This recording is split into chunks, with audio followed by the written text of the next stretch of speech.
There are days that I don't feel like being a conservationist, to be honest. Days when you wake up and you see that all of the efforts you're striving towards getting destroyed by the action of a government or by the action of certain people. But there are days when I wake up knowing that if I push myself harder today, we could do more. We could get more places and more animals safe.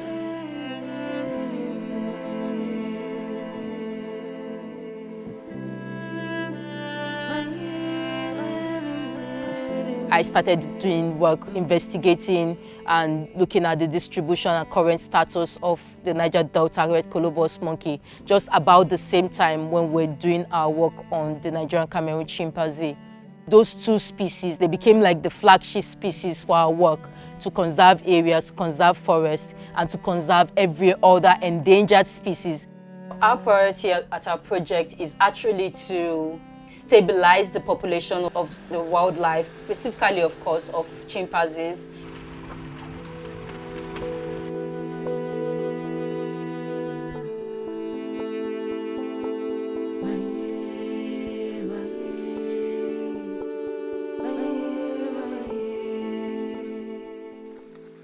Protection is key to any conservation area.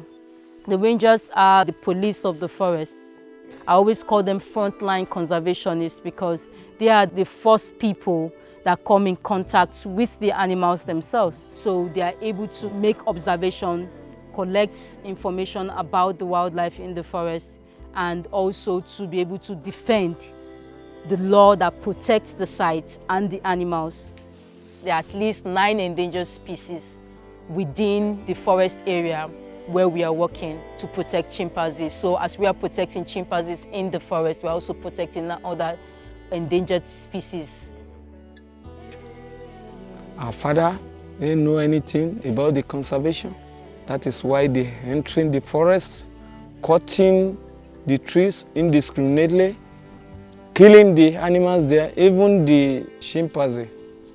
Since I know the essence of conserving the forest and the wildlife, therefore, I hate people killing them.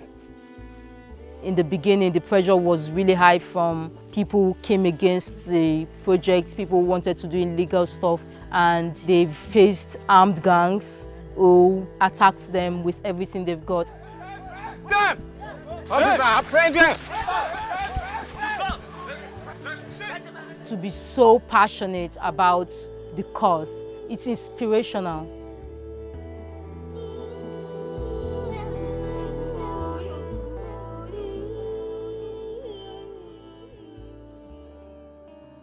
We engage everybody that has some kind of link, direct or indirect, to the forest or the use of the forest. And the bushmeat traders have that kind of indirect link.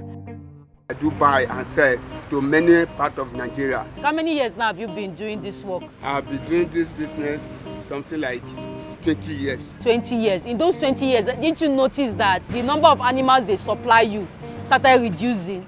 Did you notice it? It's reducing. It's reducing. The hunting rate is certainly way higher than the reproductive rate of these animals. And if demand keeps going up for bushmeat, it's just going to wipe out the populations in the forest.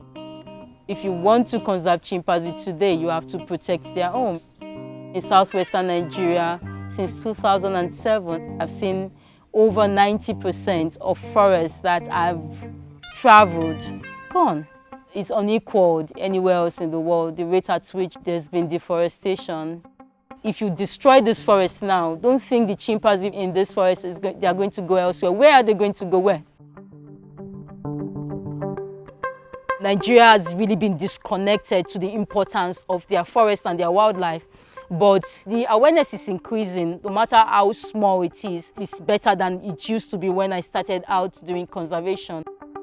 Breathe in, breathe out. Oh yeah, clap for the forest. The reason you are breathing now is because the forest is giving us oxygen. When we restore the population of that chimpanzee, the communities around this conservation area will start to benefit. It's as simple as that. So within the next 10 years, I believe just as we are cooperating with the United Nations, you will cooperate with us to restore this forest back to the time it used to be. My hope for the future is that we protect more places so that there is more safe haven for wildlife to thrive. Extinction is real, and it's not my problem, it's all of our problem, every single one of us. The wildlife were here for a reason, and we need them just as much as they need us.